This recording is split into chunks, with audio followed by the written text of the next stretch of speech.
Electrician के काम में आना चाहते हैं उनको ये वीडियो जरूर भेजिए कि सऊदी में दुबई में इलेक्ट्रिशियन की सैलरी इतनी है। दोस्तों मैं देरी ना करते हुए आपको बता दूं कि अगर आप पहली बार सऊदी अरब इलेक्ट्रिशियन के काम में आ रहे हैं तो आप अगर एक्सपीरियंस दिखा के आएंगे कि हमको 5 साल का 10 साल का एक्सपीरियंस है और अगर इंटरव्यू देकर के आएंगे तो आपको ये मान के चलिए लगभग जो है कितनी सैलरी मिलेगी, लगभग 1800 से 2000 सैलरी आपको आराम से जो है दुबई के अंदर सऊदीया के अंदर आपको मिल सकती है। 1800 से 2000 रियाल 2000 दिरहम तक की सैलरी मिल सकती है अगर आप इलेक्ट्रिशियन के काम में पहली बार आ रहे हैं। और आपको मैं बता दूं कि अगर आप जो है 1 साल 2 साल रिटर्न है दुबई में रह करके सऊदी में रह करके फिर जा रहे हैं फिर सऊदी दुबई आना चाह रहे हैं तो आपकी कितनी सैलरी रहेगी, आपके इस एक्सपीरियंस जो आपका रहेगा ना उसके ऊपर सैलरी लगती है। अगर आपको अच्छे काम की जानकारी है और अगर आप अरबी जानते हैं, अरबी अच्छा बोलना जानते हैं, इंग्लिश अच्छा बोलना जानते हैं तो आपको ये मान के चलिए कि सऊदी में और दुबई में आपको 2500 से 3000 तक सैलरी मिल सकती है। दोस्तों अगर आप रिटर्न है, इंग्लिश की जानकारी है और अच्छा खासा काम जानते हैं तो आपको ये मान के चलिए 2000 से लेकर के 3000 तक सैलरी मिलेगी। दोस्तों मैं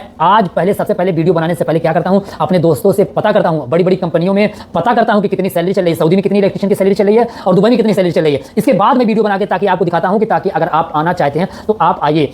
और बहुत से ऐसे मेरे दोस्त हैं जो सऊदी अरब में या दुबई में इलेक्ट्रिशियन के काम में चले जाते हैं, सैलरी का उन्हें पता नहीं रहता है कि हमें कितनी सैलरी मिल रही है। दोस्तों सैलरी के साथ साथ ना यहाँ का खर्चा भी जान लीजिए। अगर यहाँ आप सऊदी अरब में हैं, दुबई में हैं, 700 दिरहम, अगर दुबई में 700 दिरहम खर्चा है और सऊदी अरब में है तो 600-700 रियाल आपका खर्चा है। तो आप खर्चे को देख करके अच्छी सैलरी जब तक ना लगे तब तक सऊदी अरब आइए मत। चाहे इलेक्ट्रिशियन का काम हो, चाहे प्लम्बर का काम हो, चाहे जो भी काम में आप सऊदी अरब आना चाहते हैं तो मैं आपसे गुजारिश करूँगा कि अगर आप सऊदी अरब में इलेक्ट्रिशियन के काम में आना चाहते हैं तो आप आ जाइए। और गुजारिश ये कि आप इंटरव्यू दे करके आइए और अगर 1800, 2000, 2500 सैलरी रहे तो ही सऊदी अरब दुबई तभी आइए, नहीं तो मत आइए मेरे भाई। यहाँ आने से कोई फ़ायदा नहीं है। आप अगर 1200, 1300, 1400 रियाल में सऊदी में या दुबई में आते हैं ना तो आप बचा नहीं पाएंगे। 10,000, 15,000 से ज़्यादा बचा नहीं पाएंगे। मेरे भाइयों आपसे गुजारिश है कि अगर आप इलेक्ट्रिशियन के काम में सऊदी या दुबई आ रहे हैं, जब तक आपकी बेसिक सैलरी 1500, 1600 ना हो तब तक आप सऊदी अरब मत आइए मेरे भाई। आप सोच रहे होंगे कि ये क्यों मना करा। मेरे भाई मैं जान रहा हूँ यहाँ पे 600-700 रियाल खर्चा हो जाता है और दुबई में अगर आप रहेंगे 600-700 दिरहम आपका खर्चा हो जाएगा।